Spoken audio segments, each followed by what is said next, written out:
Salve, salve, corneteiros e corneteiras, tá começando essa bagaça.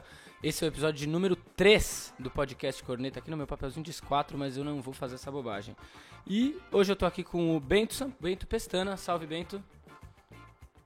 E aí, galera, tudo bem? Já ia te chamar de Bento Sampaio aqui, as saudades do nosso querido João Sampaio. Tô aqui também com a Nalu, que é da casa, é do Sport News Mundo, e é responsável pelo Elas em Campo, que é um programa bissemanal. A cada 2 semanas tá lá no... Ou é semanal, Nalu? Ele era semanal, atualmente ele tá seguindo o nosso coração e a demanda que ele tem. Inclusive, olá amigos, agradeço demais o convite. É isso, muito bem. Então estamos aqui, eu, Bento e Nalu, e hoje a gente vai falar do tricampeonato paulista das Brabas do Corinthians, que venceram nessa quarta-feira o São Paulo por 3-1, e são tri de tudo. Brasileirão, Paulista e Libertadores nesse 2021. Então esse vai ser o tema do nosso primeiro bloco. No nosso segundo bloco, a gente vai falar do título do Galo, que quase fez bodas de prata, 50 anos, 71, 2021, e dos incaíveis que ficaram na primeira divisão, o Santos e o São Paulo. Todo mundo com um pouquinho de receio ali, o torcedor do Santos e São Paulo, estão na primeira divisão. Então, vamos lá, vamos tocar essa bagaça. Antes da gente tocar esse barco, se você está ouvindo Corneta pelo YouTube, você vai lá e segue o canal do Sport News Mundo e deixa o seu like, tá legal? Toca o sininho ali também para você receber todas as notificações de todos os vídeos do Sport News Mundo. Se você está escutando por alguma outra plataforma de podcast, Spotify, Apple, Google, etc, você vai lá e segue o podcast Corneta e acompanha a gente toda semana. Então vamos tocar esse barco aí. Nalu, eu queria rodar a primeira pra você. O Corinthians campeão de tudo, tri de tudo, igual eu falei aqui na abertura. Tem quem pare esse time do Corinthians? Pô, isso aí é uma perguntinha complicada. Eu acho que se a gente olha hoje, não. No cenário brasileiro, o Corinthians ele é o grande time a ser batido, assim, o que é muito legal, porque se a gente fala em tradição e tudo mais, não chega nem perto de Santos, de São José, mas em atualidade eu acho que não tem quem bata o Corinthians, mas acho que tá acabando isso.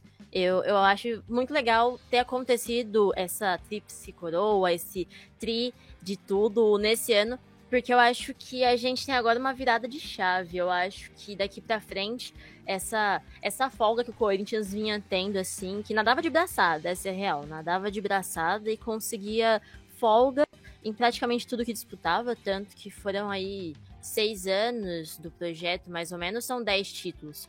Então, ganhou tudo que podia ganhar. E agora eu acho que chega num momento que a competitividade começa a virar a chavinha. Eu acho que, assim, o reinado ainda se mantém um pouco. Acho que se mantém um pouco, mas não vai mais ser com tanta folga. E acho que a gente tá perto de ver essa hegemonia, assim, essa dinastia do Corinthians. 10 títulos em 6 anos, é muita coisa, meu amigo. No futebol masculino isso aí seria uma hegemonia indiscutível. Nem o time do Flamengo, a diferença é muito maior do que Flamengo de 2019 para os adversários. O que você achou do jogo, Bento? Você não viu o jogo todo, mas viu uma boa parte. Eu vi o final do jogo agora há pouco, né, para esse nosso programa. Mas, cara, foi impressionante, assim, porque o que eu me impressiono com esse time do Corinthians é a capacidade de jogar da maneira que precisar, né? Então, no primeiro tempo, foi um sufoco danado. O time de São Paulo, acho que estava perdido em campo, assim, e se salvou com o erro da goleira no final do jogo, né? O gol da Naná, que deixou o São Paulo não só vivo, mas de volta para o jogo. E aí bateu muito o cansaço da temporada. Afinal, o Corinthians jogou todas as partidas de todas as competições, né? Então, e deu para ver essa diferença física gritante no segundo tempo, quando o São Paulo pegou e começou a pressionar, aí criou chance e tal, não sei o quê. Mas mesmo assim, o Corinthians, não vou dizer como é que fala? Na grade, né? Como se fosse uma luta. Acho que, mesmo assim, conseguia conectar ataques, né? Conseguia criar contra-ataques. E o terceiro gol sai de uma jogada maravilhosa, que começa com a abafa do São Paulo. O Corinthians vai tocando, a bola chega na Jennifer. A Jennifer passa, acho que para a Adriana, que abre para a Poliana, que não fazia um bom jogo, mas ela arranja um passe ótimo para o chute também da Adriana, né? Então Ela entrou ali pra segurar um pouco o lançamento longo, a bola alta do São Paulo ali, né? Que ela é mais alta na defesa. Foi por um resguardo mesmo do Corinthians a Exato. entrada dela, né? Tanto que ela foi titular no jogo 1, não entrou como titular no jogo 2, né? Ela entrou exatamente no final para dar essa segurada, porque precisava segurar, não tinha mais o que ser feito e o São Paulo tava dando aquela amassadinha. Ela entrou naquele momento do jogo que o Milton Leite na transmissão até falou um negócio que é bem verdade. Entrou aquele momento do jogo que saiu um gol, decide a final, né? Lá pros 35, 30 e poucos, ali era muito difícil qualquer um que marcasse e saía campeã. Exato. É... Mas fala aí, Tanto Nalu. que eu ia falar que o Arthur Elias, nesse momento, ele tava colocando a Camille pra poder defender pênalti. Eu não lembro quem era a outra jogadora, mas tava entrando a Ingrid. Tava entrando gente justamente pensando na disputa dos pênaltis. A Tava Ingrid entrando a entrou, goleira pra né? A poder. Ingrid chegou a É, entrar logo depois do gol. exato. Ela e a Camille eu acho que não chegou a entrar. Mas enfim, já tava todo mundo pronto pra isso, né? Era pênaltis, essa era a realidade. E aí acabou não sendo. Agora digam uma coisa. Vocês acharam que o São Paulo deu jogo? Porque contra o Palmeiras, um pouco da dúvida das pessoas antes da final do Brasileiro era, vai dar jogo? Né, o Palmeiras chegou na final, pô, muito bom. Segundo, terceiro ano do projeto, está chegando numa final de Campeonato Brasileiro, é um sinal ótimo para o futebol feminino. Mas ficava essa dúvida, né? E o segundo jogo foi aquele amasso do Corinthians. Não teve muita chance para o time do Palmeiras. Mas o São Paulo pressionou um pouco mais, né? O São Paulo, dá para dizer que teve um momento do jogo que jogou ali de igual para igual? Acho que não só, e assim, voltando um pouco nessa final do Brasileiro, que apesar do resultado de 3-1 também, o jogo ele não foi tão fácil assim. É que o Corinthians foi construindo o resultado também porque tem grandes jogadoras, né? A Vicky meteu um gol de bike, né? Na final do Brasileiro. Então, assim, o jogo ontem, eu achei que o São Paulo era claramente o time, o pior time, mas conseguiu. Eu imaginei que a estratégia do treinador de São Paulo tenha sido, bom, vamos tentar segurar nesse primeiro tempo, que no segundo a gente vai voltar forte. Acabou tomando 2 gols no primeiro tempo, mas o segundo tempo do São Paulo foi bom. Acho que apostou na força e, enfim, quase que ganha o jogo, né, na cabeçada da Glaucia.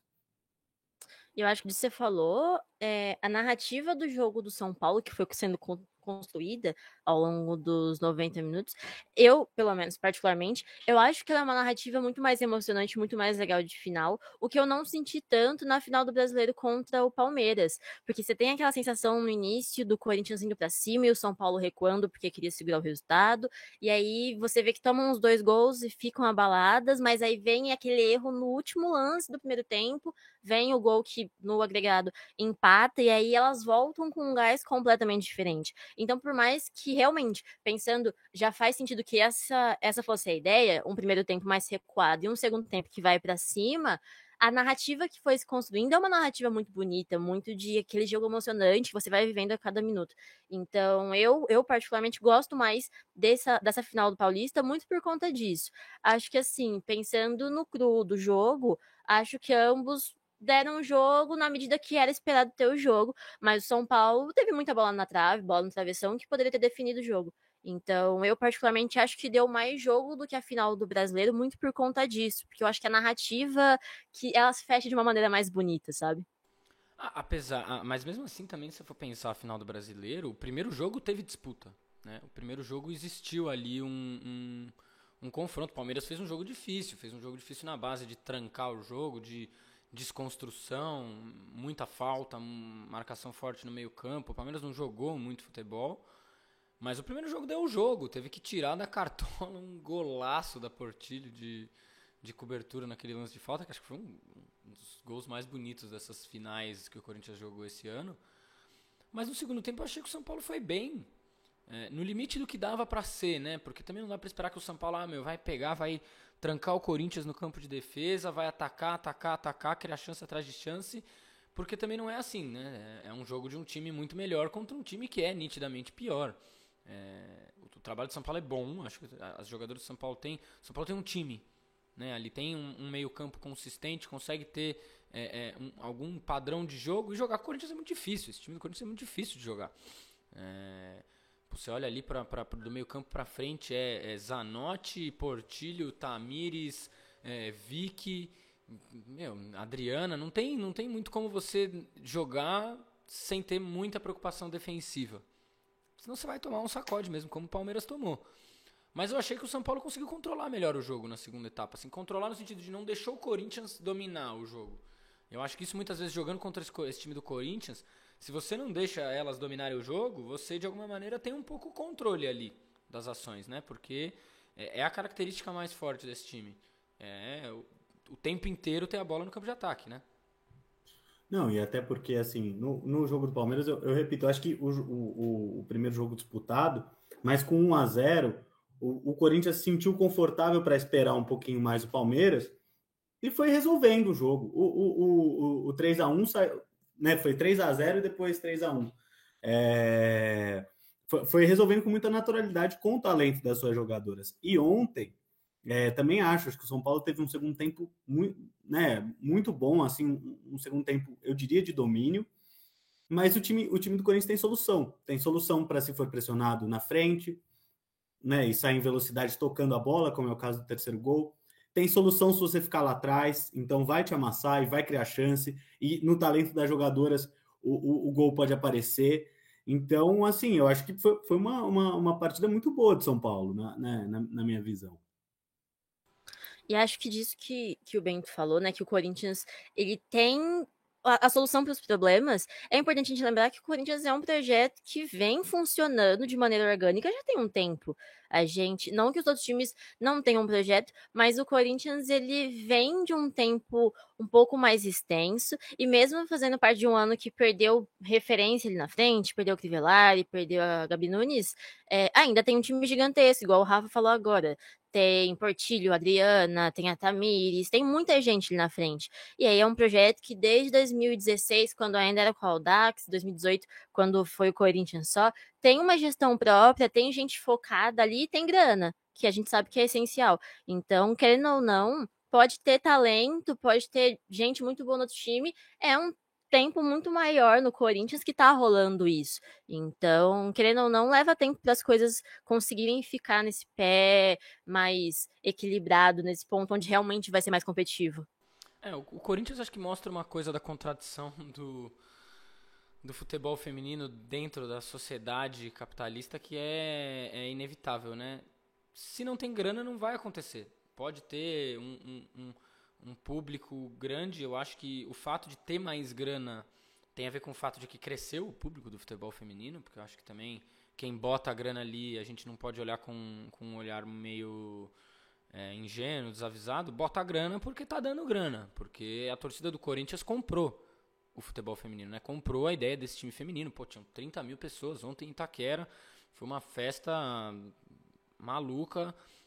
Dava pra ver nas imagens a Gaviões da Fiel tratando como um jogo do Corinthians, não como um jogo do Corinthians do feminino, como muitas vezes era tratado, e que aí manda quem sobrou da Gaviões, que não foi na caravana pro jogo fora de casa, pro jogo no Parque São Jorge. Então foi ali, e aí isso, não tinha jogo do Corinthians masculino no dia, você não cria uma competição entre as duas coisas, porque você sabe que ainda na tradição do futebol, a torcida organizada, se tem um jogo do masculino e um jogo do feminino que vão competir, a torcida organizada vai pro jogo do masculino. Então você não cria essa competição, você dá o espaço para que a torcida possa ir lá e ter o jogo como o centro naquele dia. Isso eu acho que é bastante relevante. A torcida comprar desse jeito, eu lembro que em 2019 o Corinthians e São Paulo fizeram a final do Paulista também. E mesmo as jogadoras do São Paulo que perderam o jogo lá, estavam felizes pelo tamanho da festa, da quantidade de torcida no estádio. Tinham sido acho que 28, 27 mil pessoas. Recorde de público de um torneio do feminino no Brasil, acho que fora a seleção. E ontem de novo bateu o recorde de torcida. Então, assim, lógico que é um sinal. Eu acho que o fato de ter mais gente querendo assistir o futebol feminino tem muito a ver com como a sociedade se transformou. E eu acho que não tem como negar isso. O futebol feminino tem mais interesse das pessoas, porque existiu uma ruptura um pouco de barreiras, né, do futebol feminino com relação ao esporte. As pessoas foram obrigadas a ouvir que as minas vão jogar, que as minas jogam bem, que não tem esse papo de que o futebol é uma qualidade muito pior. Inclusive porque se você for ver jogo do feminino hoje, pra mim o jogo de ontem, a gente fala ontem, o programa sai na sexta. Então o jogo de quarta foi melhor do que muito jogo do Campeonato Brasileiro masculino, cara. E a gente tá falando isso há mais de ano do time do Corinthians e dos jogos que eles fazem com os adversários do Corinthians, que o nível do futebol é melhor do que muito time de pereba do campeonato masculino. Então, esse apelo, pra mim, na verdade, por mais que exista uma hegemonia, e acho que quem gosta de futebol quer ver, tendo um São Paulo brigando mais com o Corinthians, a Ferroviária lá na frente também, não perdendo o prumo de brigar. Fica chateado que o projeto do Avaí pode retroceder com a Kinderman saindo e o quanto é ruim que os times dependam desses mecenas também no futebol feminino para fazer o dinheiro entrar e as coisas rodarem. Quer ter um Palmeiras bem, quer que tenha competitividade no campeonato feminino, né? Então, mesmo com essa hegemonia, eu acho que o sinal é muito bom. Porque é uma das principais torcidas do país, um dos principais clubes do país comprando o time feminino. Falando assim, a gente vai encher o estádio para ver essa porra desse time. E vai fazer uma festa digna de título de um time que ganhou três tricampeonatos no ano, né?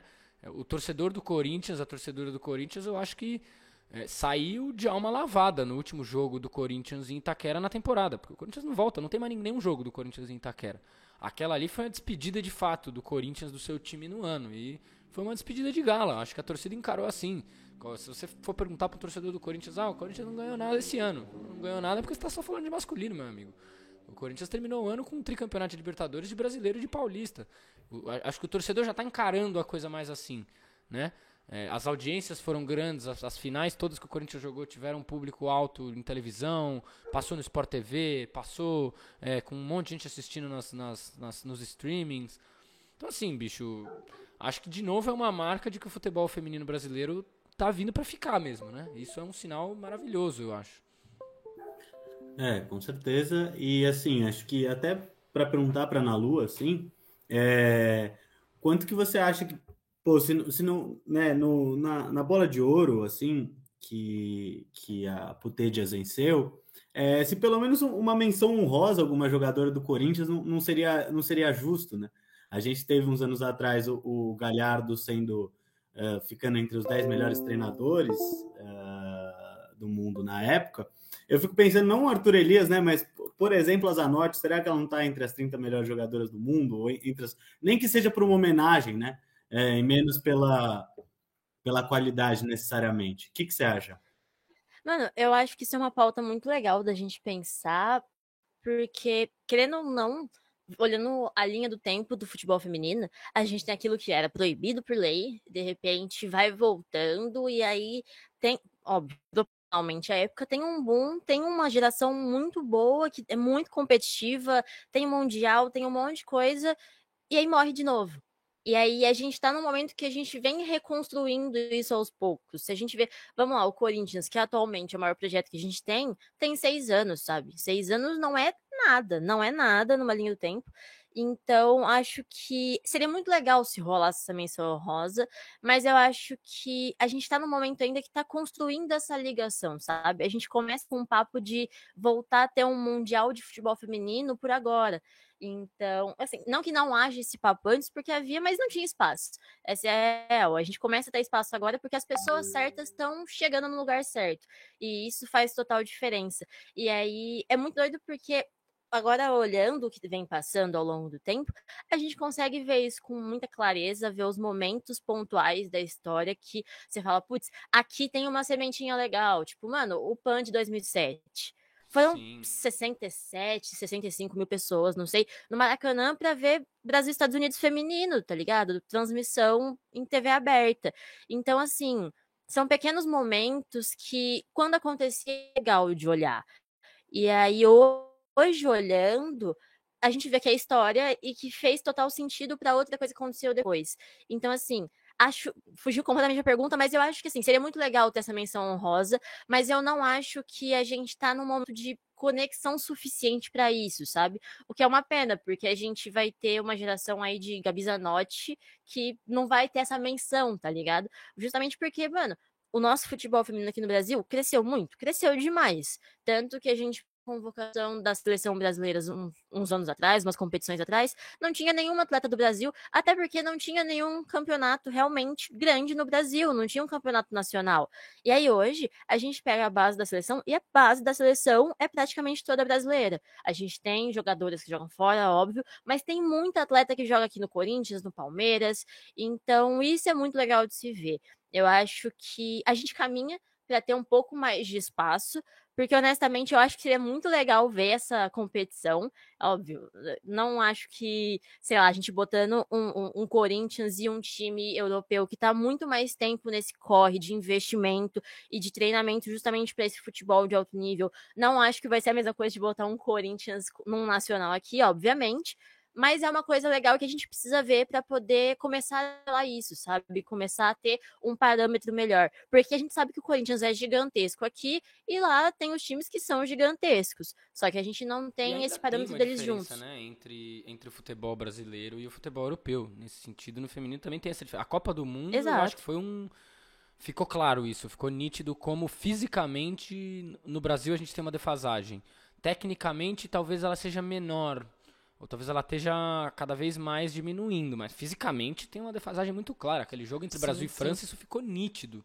O como o time da França, os jogadores da França tinham mais perna ao longo do jogo todo. E o Brasil brigou muito. E você via que o Brasil tinha qualidade para jogar o jogo, para disputar a partida, mas faltava perna, faltava físico, força para E aí, jogar. a gente entra nessa pauta aí, mano, que é uma questão muito legal, que é da renovação da seleção, tá ligado? A gente tem uma geração ainda que, por mais que tenha uma moçada mais jovem, é a geração que a base ainda é Marta, não mais Cristiane nem Formiga, mas ainda assim a Érica, a Tamires, as minas que a gente tem ali como as mais novas, sei lá, Bia Zanerato, Debinha, elas têm 30 anos, mano. Então, tipo, não é, pra um atleta, isso não é jovem. E ainda assim elas são o que a gente tem de mais fresco ali. Óbvio, agora vem a nova geração, mas antes delas a gente tinha isso. Então, querendo ou não, ainda é de um tempo onde eram vistas as coisas de uma maneira diferente. Eram jogadores que tinham que ir para fora para poder ter um nível de treinamento e de prática que fosse competitivo. Hoje, óbvio, de novo, não quer dizer que a gente está no mesmo nível, a gente está muito longe ainda, mas a gente já consegue ter um pouco mais de treinamento. E aí disso vem a importância da base. A gente não tinha base feminina antes. Tem um tempo atrás, aqui no NM mesmo, com a Bruninha, que é a lateral do Santos, da seleção, e é muito nítido na fala dela isso, e de outras pessoas também que a gente conversa. Antes, se você era uma mina que queria ser jogadora de futebol, você não tinha um caminho. Quando você é um moleque que quer ser jogador, você sabe, você vai pra escolinha, você faz peneira, você tem que entrar na base. O feminino fazia o quê? Não fazia. Você tentava ser muito boa, ia pra uma cidade a 300, 400 quilômetros da sua cidade para poder fazer uma peneira num time. Meu, aqui no interior de São Paulo, qualquer mina que quisesse jogar tinha que descolar um jeito de ir pra Araraquara pra tentar a ferroviária. Porque senão, não tinha jeito. Você não E podia aqui em São jogar, Paulo tá era ligado? praticamente só o Meninas em Campo, né? Que é o Exato. que tem parceria com o Santos, que é aqui na região da Zona Sim, Oeste, lá do lado da favela da São Remo. Inclusive um salve aí pra galera do Meninas em Campo, que, meu, faz um trabalho sensacional com a meninada da incrível, região ali. incrível. E com a galera da São Remo também, um pessoal muito ligado ali à comunidade. Pra quem não sabe, a São Remo é uma comunidade que fica do lado da Universidade de São Paulo, que divide muro, inclusive, com a Universidade de São Paulo, né? Tem paredes de cimento que separam a principal comunidade da região ali com a Universidade de São Paulo. E do lado da USP, ali do lado da São Remo, tem o campo do Meninas em Campo, que é de onde sai muita gente que vai pro Santos, exatamente. Né? Muitas das meninas de lá Demais. saem, vão pro Santos. Se eu não me engano, a própria Bruninha saiu de lá, né? A Bruninha não veio do Meninas em Campo, mas se eu não me engano, a Laura Valverde veio. Que subiu da base agora pro profissional e tá jogando demais também.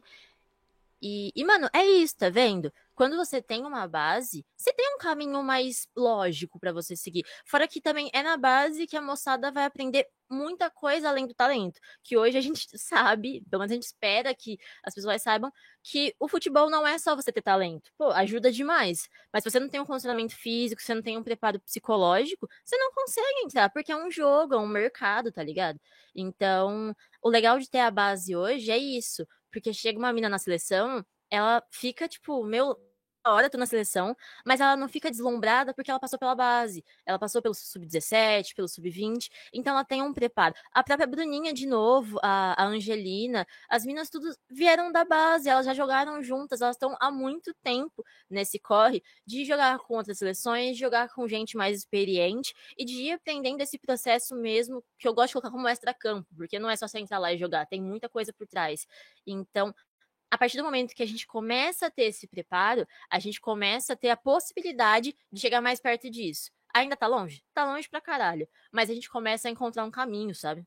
Não, e acho que tem uma parada ainda que é interessante, assim, porque eu acho que primeiro, as jogadoras, você vê isso na forma que elas falam, elas têm um senso, assim, meio de guerrilha, no sentido de, bicho, para chegar onde o futebol feminino tá chegando hoje, é muito mais difícil, né?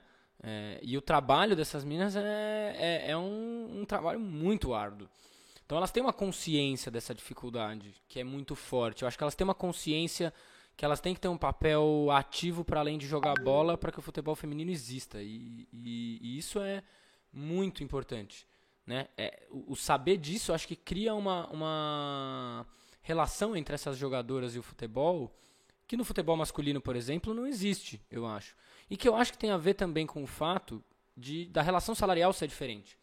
Tipo, acho que assim, a demanda da equiparação salarial é um negócio básico, a gente falar de futebol masculino e feminino terem salários ali equivalentes, mas eu acho que o fato de essas jogadoras não ganharem salários completamente fora da realidade da população, e eu não tenho muito ideia da base do salário do futebol feminino, mas eu sei que nenhuma jogadora de futebol feminino ganha 150 a 300 mil reais por mês.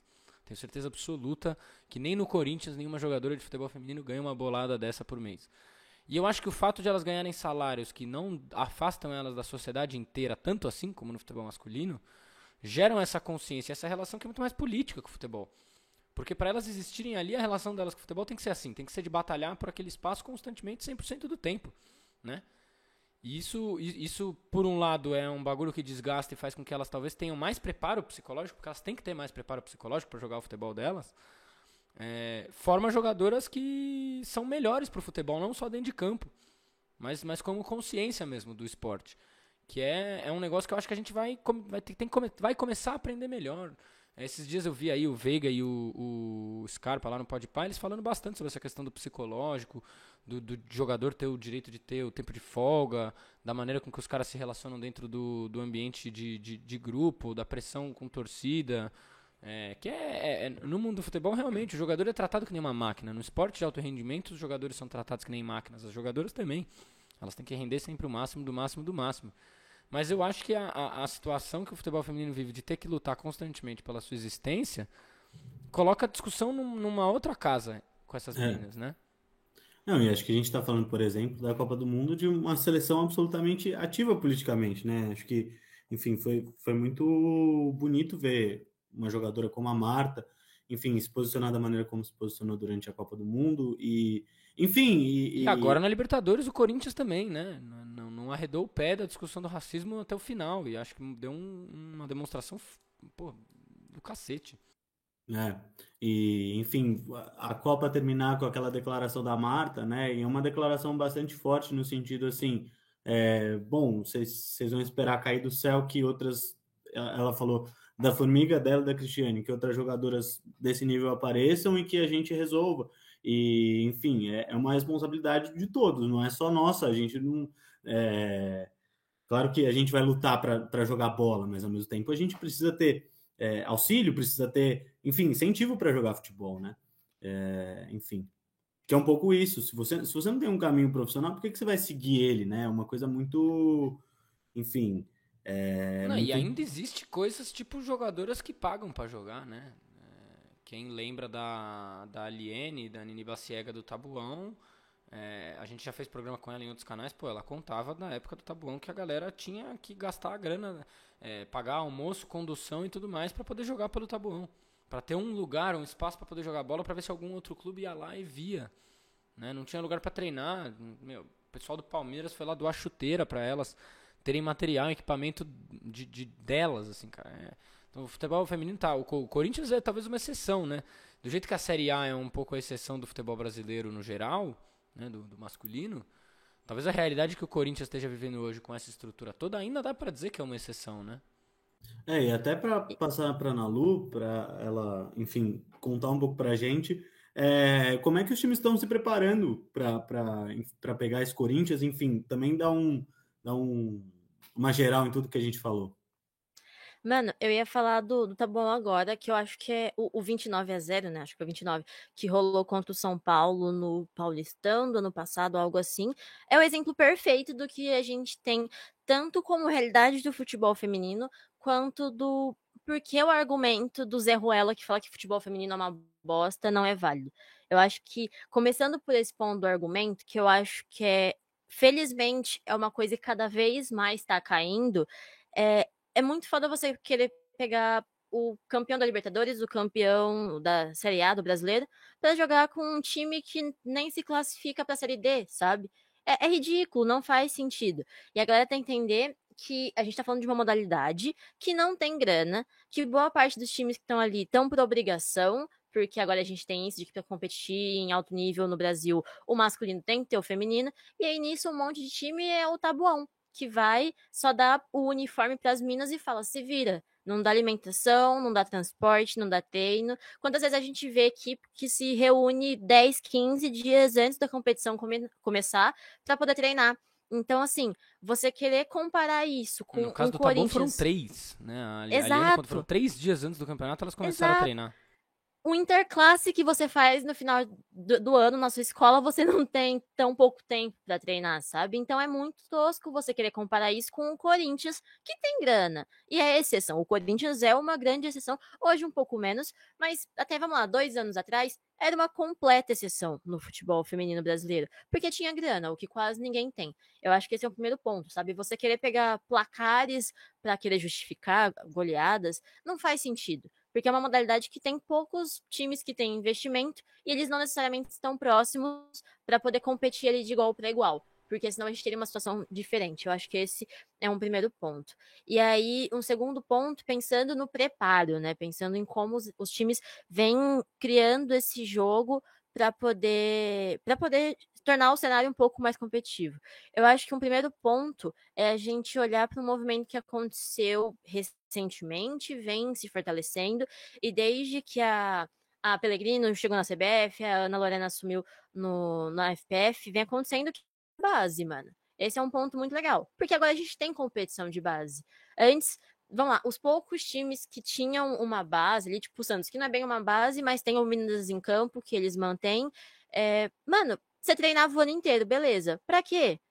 Como é que você vai colocar uma adolescente ali pra ficar treinando um ano todo pra ela não competir? Ela não vai querer. Nenhum adolescente vai querer. Pode ser o sonho que for. Você não vai querer treinar o tempo todo pra não ter uma competição. A partir do momento que a gente tem um cenário competitivo, a gente já muda um pouco e já começa a ter um pouco mais de preparo. Porque agora a gente consegue formar atletas. E isso é uma coisa muito interessante, porque antes a gente tinha que peneirar para tentar achar alguns poucos casos isolados que no interior da cidadezinha jogava bola, o tio se ofereceu para levar e alguém viu, sabe? A gente, igual a Marta falou, a gente não pode depender disso. E hoje, felizmente, a gente não depende mais disso. Hoje a gente tem base, a gente tem um cenário legal e competitivo na base e a gente consegue ter competições aí, a gente tem brasileiro, tem paulista, e isso é uma coisa muito interessante da gente ver. Eu acho que esse é um primeiro ponto. E um segundo ponto é realmente a mídia e o público forçando a barra, sabe? Eu acho que tá tendo muita corneta e o pessoal tá em cima.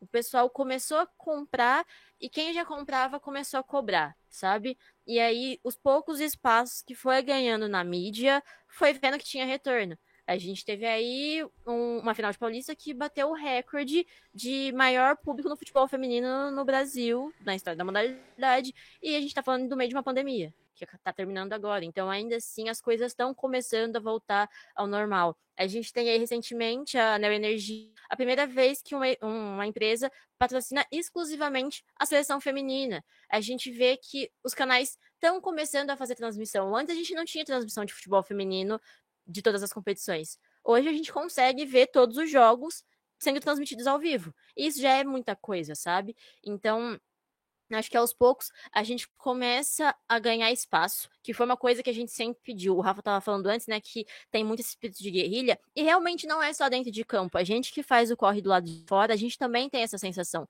Porque é uma luta, mano. Você tá correndo contra um universo complexo que está contra você. Então, você tem que correr atrás de muita coisa que em outros espaços seriam te entregues de uma maneira mais simples. E aí, você vai conseguindo o espaço, era o primeiro ponto que a gente pedia. Uma consequência do espaço é o financeiro. que, de novo, tá muito abaixo do que a gente espera e do que a gente precisa, do que a gente merece até. A gente vê aí o Kinderman, que quebrou porque o Avaí não cumpriu com a parte deles de pagar o mensal da equipe. O Kinderman manteve sozinho por um tempo. O time quebrou, não tem jeito, a gente tá falando de dinheiro. E aí acabou um dos times com maior história no período recente do futebol feminino. E aí, vindo a grana, a gente consegue investir. E a gente conseguindo investir, a gente consegue fazer o corre, sabe? A gente tem o Palmeiras, que são aí 2, 3 anos de projeto, cresceu demais. A gente vê um Palmeiras que no começo, na página do time, né, no site do clube, não tinha nenhuma parte dedicada ao futebol feminino. Se você quisesse ler sobre futebol feminino, você tinha que ficar garimpando ali dentro até achar alguma coisa. Hoje a gente já tem um time que foi vice do brasileiro, que vai participar de uma Libertadores. Toda semana, né? Eu sou setorista do Exato. Palmeiras também no Sport News Mundo. Toda semana tem release do futebol feminino. Exatamente, isso é muito importante, sabe? Porque a gente nunca pediu pra ter o mesmo salário, pra ter o mesmo espaço. A gente queria o mínimo, sempre foi isso. Sempre teve essa sessão de guerrilha, porque a gente queria o mínimo, dali a gente desenrola, tá ligado? E essa é a fita. Eu sinto que o mínimo tá chegando. Então, começou a ganhar espaço, tá começando a ganhar no financeiro, agora é o investimento. E aí, daqui pra frente, tanto que o Flamengo também tá vindo aí numa crescente, tá investindo muita grana. Inclusive, rolaram uns boatos aí que a Bia Zanerato tava voltando pra vir jogar no Flamengo. A assessoria desmentiu depois, mas é muito disso. Elas estão investindo, tá ligado? Tá contratando gente, tá vindo gente. Então, é essa a fita, sabe? Eu acho que a gente conseguiu os pontos iniciais que a gente precisava. Agora o rolê se desenrola.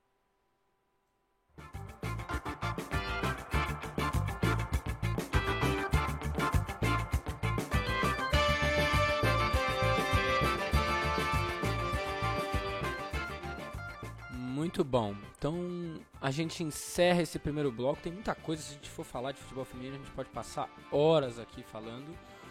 E vamos pro nosso segundo bloco, que a gente vai falar agora dos incaíveis. Os que nunca foram rebaixados para a Série B e de novo estão livres. Lembrando, gente, esse programa sai na sexta-feira de manhã, a gente grava, hoje a gente está gravando ele na quinta-feira de noite. Então ainda não aconteceram os jogos, pra gente ainda não aconteceram os jogos que acabam o campeonato. O que a gente já sabe é que o Santos e o São Paulo ficam na primeira divisão. Na última rodada os dois garantiram ali matematicamente o pequeno risco que tinha e não caíram. Então eu queria já jogar pra vocês dois a seguinte pergunta. Foi um ano meio sinal de alerta, assim, ficou mais claro que a coisa tá feia e que se perdeu um pouco aquela sensação que esses times não caem por nada, que eles estão um pouco em relento, que se não parar tudo ali, acender a luz vermelha, a temporada de 2022 pode ser perigosa? Talvez mais pro São Paulo do que pro Santos? Digam aí o que vocês acham, vocês. Assim, eu vou começar pelo começo, assim. Eu olhava pro time do Santos no começo do Campeonato Brasileiro, aliás, no começo do Campeonato Paulista, e falava, esse time é um desastre, né? E não porque, enfim, o Santos tinha um remendo de time, os últimos bons jogadores que ficaram da época do São Paulo estavam saindo, sobrou o Marinho, o Pará, o Felipe Jonathan, o Sanches, meia bomba, né? Um pouco ainda mais velho, com problema de lesão, etc. E um pouco foi isso, assim. Então, olhando para o Santos, eu acho que, cara, contratar o Diniz foi um risco que o Santos topou correr e depois teve que se um pouco revisar, né, as suas opções táticas, porque o Fábio Carille apareceu como salvador da pátria, como bom técnico que ele deixou o Santos numa situação de brigar por Libertadores. Agora, cara, a temporada de São Paulo, eu não achei ruim a temporada de São Paulo. Eu achei o Campeonato Brasileiro de São Paulo um desastre. Mas, assim, o São Paulo chegou em quartos de final de Libertadores, o São Paulo chegou em quartos de final de Copa do Brasil.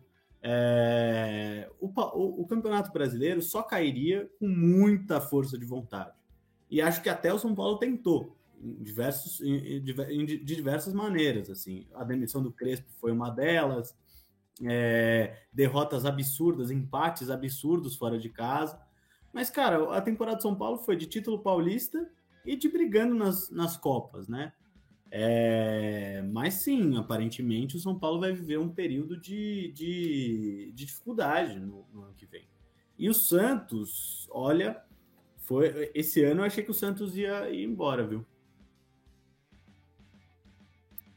Eu não vou falar tanto do São Paulo, não acho que eu tenha tanta propriedade para explorar, mas eu concordo muito que foi uma sequência de decisões erradas aí no final que acabaram afundando o time, assim. Tinha tudo para não ser uma campanha lamentável e acabou sendo um tanto quanto.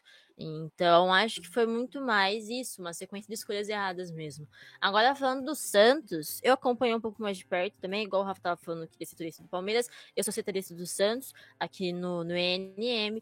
E aí, assim, o Santos teve um ano emocionante. Foi um ano muito emocionante, não foi positivamente, mas foi muito emocionante. E eu, enquanto setorista, queria que não fosse tão emocionante assim, porque realmente foi um ano complexo e que deixou a gente de orelha em pé o tempo todo. A gente começa tendo um vice da Liberta que, por mais que a gente, olhando hoje, veja que foi uma situação completamente atípica e que não fazia tanto sentido estar ali naquela final, cria um hype.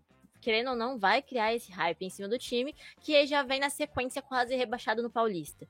Então, já começa com esse baque, e aí ali já perde uma cacetada de jogador, Luan Pérez, o Luan Pérez saiu depois, mas Veríssimo, Pituca, o Soteldo, que era do Soteldo, sabe? Era a referência ali na frente do Santos.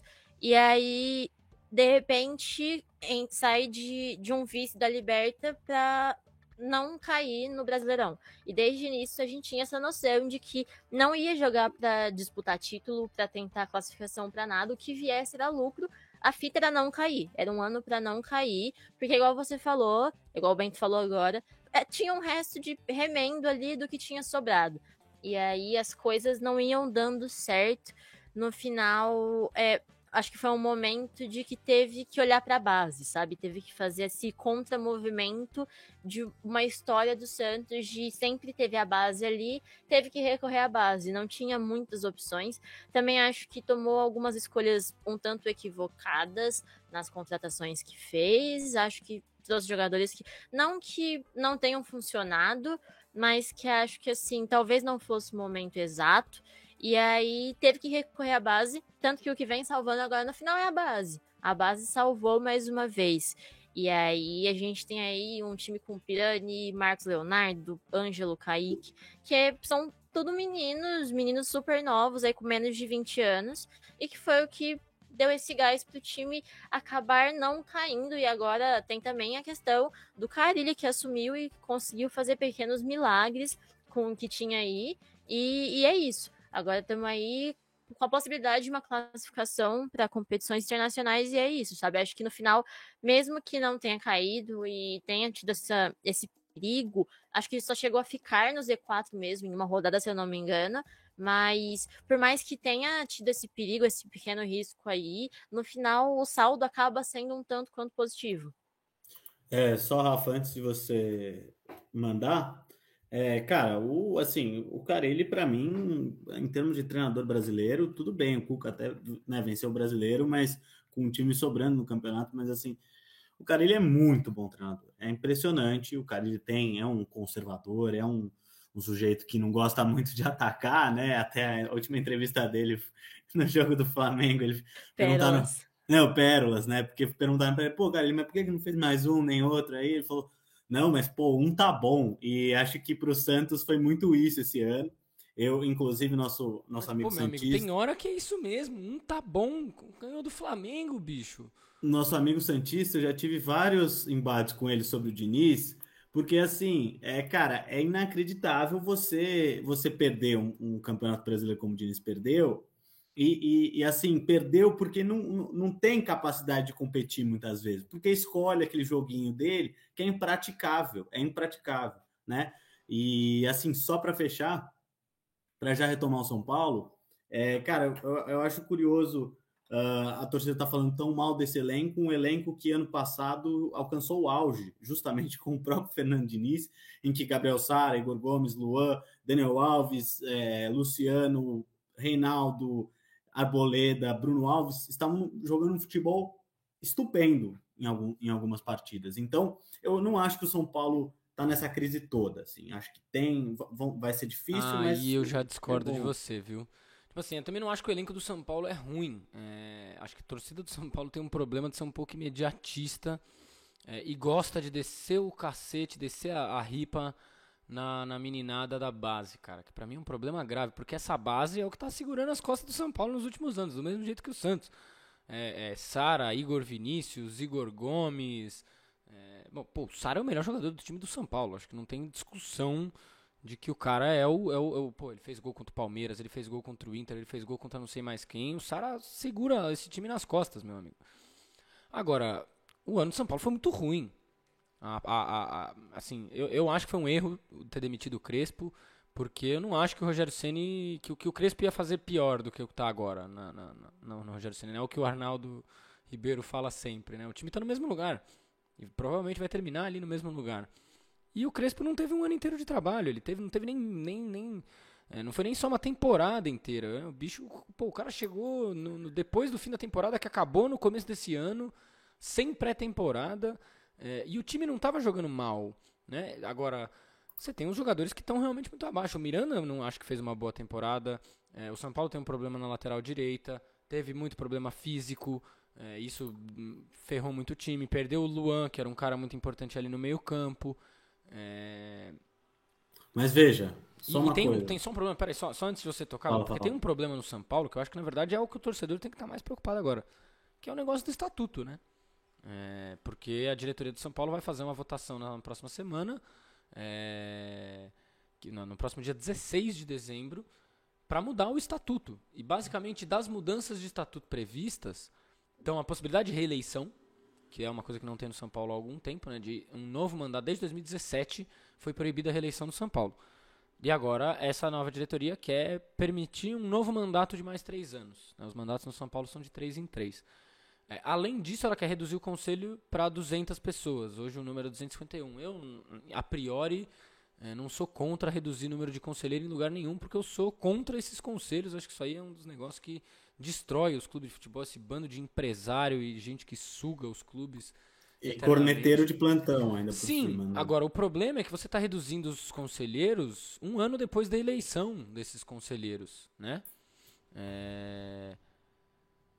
Então, assim, e 80 são eleitos pelos sócios do clube, só 80, segundo o estatuto. Hoje são 120 dos conselheiros, dos 251 que são eleitos por sócios do clube. Ou seja, um pouquinho mais democrático, vai ficar menos ainda, né? Porque o time de São Paulo é nada democrático. E eles querem ainda que tenha 55, pelo menos 55 conselheiros apoiando para a criação de uma chapa. Ou seja, é um nível de... o pessoal está descrevendo esse cenário como um golpe no São Paulo. De uma gestão que acabou de chegar, assumiu e viu o time cair de primeiro lugar com 7 pontos de distância para terceiro, quarto lugar no Campeonato Brasileiro. E que viu o time praticamente ser rebaixado esse ano. Como você disse, São Paulo quis ser rebaixado, vou falar sério. E o pessoal está preocupado com o Rogério Ceni, porque o Rogério Ceni também não entendeu esse cenário ainda, né? O Rogério Ceni também não entendeu que esse elenco não é tão ruim assim. E aí estão falando, passou uma motoca aqui, não sei se vai entrar no áudio, meu amigo. Vai. Essa aí entrou braba. Rapaz, tem uma subida aqui, uma ladeira, meu amigo, que o pessoal tem que descer o dedo no acelerador para passar, porque senão não vai. Agora... O Rogério Ceni também não está contente com o elenco do São Paulo, né? Porque não joga do jeito que ele gosta de jogar e não sei mais o que. E aí já estão falando de Rodinei no São Paulo, enfim. Eu vou falar que eu acho que com tudo, com menos dinheiro no Santos e com tudo isso, eu acho que o Santos tem perspectivas melhores do que a do São Paulo. Porque sabe olhar o momento e aproveitar a base melhor do que o São Paulo. Eu acho que o Santos também está num momento executivo, digamos assim, melhor do que o São Paulo, né? Quero dizer... Foi a diretoria do São Paulo que fez do Campeonato Paulista uma Copa do Mundo, né? E que acabou com os jogadores, porque o nível de jogo de São Paulo no Campeonato Paulista foi altíssimo, muito intenso e com o time jogando muito bem. E parece que o Santos está num outro momento de direção. Acho que, enfim, isso é verdade. As águas podem ser mais calmas ano que vem. No entanto, o time do Santos continua sem figuras centrais que deixaram o clube no fim da temporada passada. caso do Veríssimo, especialmente, né? E a gente já tá chegando em quase 50 minutinhos de programa, então vamos falar do Galo. A gente até achou que ia falar do Galo com mais tempo, mas pô, é bom pincelar, né? No programa passado a gente começou a gravar, o Galo tinha acabado há 2 minutos antes da gente começar a gravação do programa da semana passada, tinha acabado de ser campeão, então não deu nem pra falar muito nada. Então assim, só pra gente passar uma rodada aí de Galo, inquestionável, né? Não dá pra discutir o título do Galo esse ano. Pênalti, VAR, etc. Um pouco de falação demais. O que vocês acham?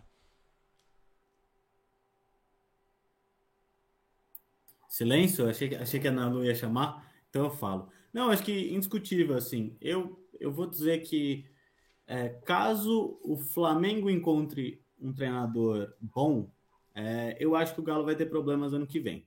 Mas o título é absolutamente justo e, enfim, é um dos melhores títulos da era dos pontos corridos. E acho que nos pontos corridos a gente pode colocar Flamengo de 19, Galo de 2020, né? 2021, aliás, olha eu. E Corinthians 2015, esses são os três melhores Nessa campeões. ordem mesmo, eu acho, viu? Em termos de ponto, talvez de futebol Não, nem de ponto. Eu acho que o Flamengo era o melhor time, o Galo. Talvez o time do Corinthians de 2015 jogasse melhor que esse do Galo, não, eu acho. Mas são os três melhores, acho que indiscutivelmente. E acho que, assim, foi muito linda a festa do Galo, né? Acho que isso que emocionou todo mundo, uma fala do Mário Marra na ESPN chorando aos prantos, não aos prantos, mas, enfim, super emocionado. Enfim, é legal ver a torcida do Galo, porque é uma torcida muito entregue ao time. Ele mesmo nunca tinha visto o Galo ser campeão, né? Você tinha amigos atleticanos, Nalu? Pô, eu tinha. Inclusive, deixei vocês em silêncio porque fui sabotada pela minha conexão, mas estou de volta para falar que tenho uns amigos atleticanos e é muito legal ver a festa, mano. Porque, tipo, as pessoas tiveram lá a Libertadores em 2013, pai, e, tipo, e é isso. A galera não lembrava de nenhum outro grande título do Galo. Meu, voltar. É muito legal ver o Galo ser bi. Eu acho que esse é o primeiro ponto, né? Que a gente quebra aquela história de que o Galo nunca consegue vencer mais de uma vez algum título de maior expressão fora do estadual. E a forma como rolou é muito legal, né? Porque, mano, igual vocês estavam falando, fica no top 3 de tudo da era dos pontos corridos. Acho que foi a segunda maior campanha, né? Segundo maior número de pontos, enfim. O Hulk também foi muito bem na artilharia, acho que o terceiro maior da história numa edição. E aí é uma campanha incontestável, é uma campanha muito grande. Eu acho que sofreu em alguns momentos, não no Brasileirão, mas fora dele, por pequenos contratempos que aconteceram e são parte do futebol, tipo na Libertadores mesmo, sendo eliminado e tudo mais, mas de forma alguma impacta no quão gigantesco foi essa campanha no Brasileirão. Eu acho que ganha com méritos e fica sem dúvida nenhuma no top 3 dos pontos corridos, porque realmente o que fez, da maneira como foi feito, é muito legal. E ver a festa da galera depois disso é muito bom. São 50 anos aí, sem poder vibrar por esse título. Então vai ser uma festa que une gerações. Eu acho que isso é uma parada muito bonita do futebol. O futebol, pra gente aqui, tem muito isso de emoção e de ser uma coisa que une gerações. E ver isso na prática, de uma forma tão evidente, é muito da hora. Essa coisa da festa é muito verdade, mas vou ser bem sincero, eu não tava tão tocado assim pelo título do Galo até ver o Mário Marra. E entender essa coisa assim de, pô, bicho, até o repórter, que é sempre aquela pessoa que precisa ter uma frieza com relação ao que ele tá cobrindo, independentemente se é o time dele ou não, mas o cara precisa ter essa frieza. E você olhar e você falar, bicho, eu não vou cobrar uma frieza de uma pessoa que nunca viu o time ser campeão brasileiro e tá vendo isso, e tá trabalhando com isso.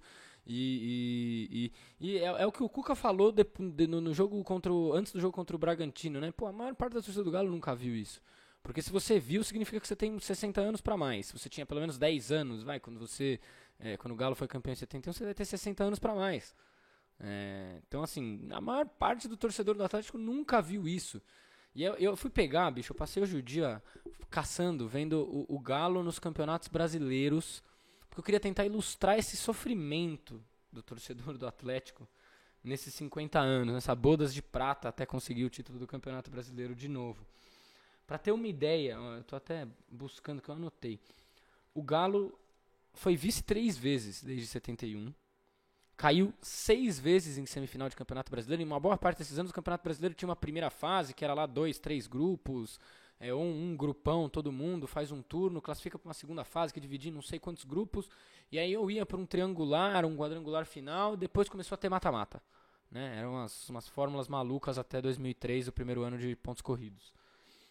Caiu em 6 semifinais, em 3 quartas de finais e em 3 oitavas. Bicho, caiu contra Santos, contra Corinthians, contra Grêmio, Flamengo 2 vezes, São Caetano, Guarani. E aí eu peguei um dado que pra mim é a ilustração do sofrimento do torcedor do Galo.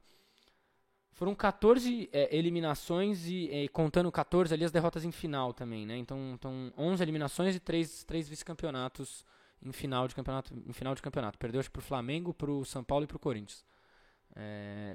Dessas 14 partidas que eliminam ou dão um vice pro Galo, 10 tem derrotas em casa. Cara, é muita derrota em casa. Isso aí é assim, você ser eliminado em reta decisiva de campeonato, perdendo em casa é uma coisa que dói muito, bicho. E aí você vê você entende, faz, pô, a cena do Hulk com o Reinaldo, ele apontando pro Rei ali na tribuna, o cara chorando, e você fala, bicho, que coisa... Assim, aí você entende a comoção do título, né? E você entende um pouco a torcida do Galo também, né? No É. sentido assim, não gritar o campeão até ser efetivamente uma coisa E assim nem estão super gritando campeão, supersticiosa. o que o pessoal tá falando, eles estão gritando com mais gosto Galo do que qualquer outra coisa. Né? Isso é legal também. Assim, acho que assim, vale ser chato e fazer a menção. Pô, cara, o futebol brasileiro tem que tomar cuidado com esse negócio de mecenas, de meninha, até porque o cara é assim, tem que segurar um pouco aqui a palavra pra falar o que é esse rapaz. Porque, assim, a empresa do cara tá lá enchendo o bolso do Atlético Mineiro, enquanto teve caso esse ano de trabalhador relatando que não tinha papel higiênico em canteiro de obra da MRV. De gente que estava trabalhando sem receber salário não sei quantos meses, e aí vai lá e enche a bolada para contratar Hulk, Diego Costa, Nacho, etc. Então tem que falar também, tem que ser chato. Não dá para questionar o título do Galo, não dá para minimizar o que é a emoção do torcedor. Mas isso aí é importante não só na coisa do, pô, bicho, qualquer time que tá gastando uma bolada de dinheiro assim sem tomar cuidado tem que ficar preocupado com o que vem depois. Mas mais assim, porque realmente pô, a gente tem que falar. A diretoria do Flamengo mancha muita coisa do que é o Flamengo. O Landim com seus bolsonarismos, o Bandeira de Melo com o que foi o absurdo do incêndio no Ninho do Urubu, e o Galo com esse cara, com esse bolsonarista aí, da mesma forma que foi o Palmeiras em 2018 com o Bolsonaro recebendo taça. A gente precisa falar dessas coisas também, né? Não dá pra deixar quieto o fato de que quem patrocina o Galo é uma galera bem do lixão da elite nacional, assim. O Menin não é flor que se cheira, é isso, bicho. É trabalhador que não tem direito, não tem banheiro em canteiro de obra, não tem papel higiênico em banheiro de obra. Esse cara não pode ser venerado pela torcida do Galo. O time, o futebol jogado, é uma coisa. Agora esse cara não. Não pode tratar como mecenas, a tia Leila, como o Palmeiras faz. Isso é uma coisa que pelo menos assim, para quem tem a nossa ótica do futebol, de querer olhar pro futebol como um bagulho que não se separa da política e da realidade, não tem como não falar desses caras também. Eu acho que é uma parada muito da hora isso que você falou, porque eu vejo que o futebol, entre amantes do futebol e pessoas que analisam o futebol, a gente tem muito essa mística que às vezes tem a galera apaixonada e tem a galera analítica. E não tem que ser isso, tá ligado? A parada é que os dois têm que andar junto, mano. Não faz sentido nenhum você querendo usar um maluco que só faz bosta, que tá completamente errado. Pô, mas ele deu as condições pro meu time. A que custo? É exatamente o que você falou. A que custo, tá ligado? Essa é a parada. As pessoas têm que entender que o futebol, ele é um organismo vivo e ele faz parte da sociedade. Pensando no Brasil que a gente tem, onde o sonho da molecada de mudar de vida é o futebol ele não é só um esporte. Ele é muito maior do que isso. Eu não consigo colocar em palavras o que o futebol significa, porque ele é uma pauta social muito importante. E a partir do momento que a gente quer transformar, a gente não, mas muitas pessoas categorizam ele como ou paixão ou análise tática, a gente tem um problema muito grande. Porque é paixão. Tanto que a gente tava falando aqui agora. É lindo ver o que a torcida tá sentindo, tá ligado? Essa conexão com o time depois de tantos anos. Só que ainda assim, não apaga a merda que tá por trás. E esse é o ponto, tá ligado? Um tá conectado com o outro. E a gente tem que entender isso. E aí essa é uma parada muito importante da gente bater na tecla em qualquer momento e em qualquer situação relacionada ao futebol. O futebol não é só um esporte, o futebol não é só paixão, e ele também não é só números e análise. Ele é um conjunto. E enquanto a galera não olhar ele como esse conjunto, a gente vai continuar tendo muito problema igual a gente tem hoje. E só para fechar, Rafa, até para acrescentar o que a Ana Lu falou, o Corinthians tá negociando um patrocínio com com um latifundiário, né? E acho que a gente vai ter um tema bastante fértil para a próxima temporada, certo?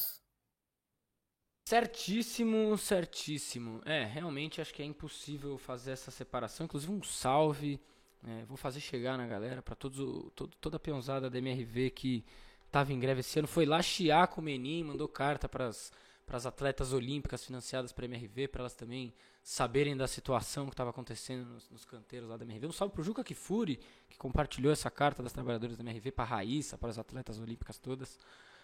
Também deixar esse registro por aqui.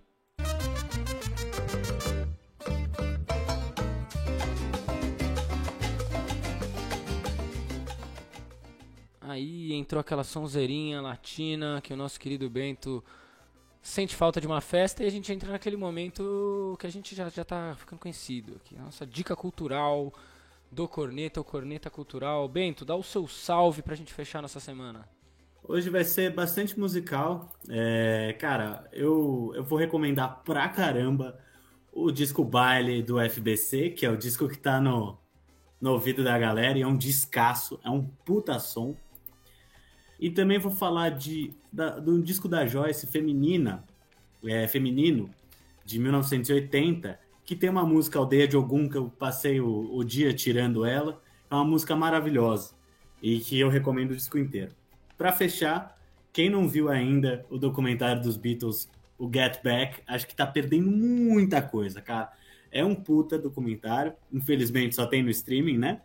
Mas, enfim, eu recomendo fortemente para quem puder ver, assistir, que são cenas maravilhosas.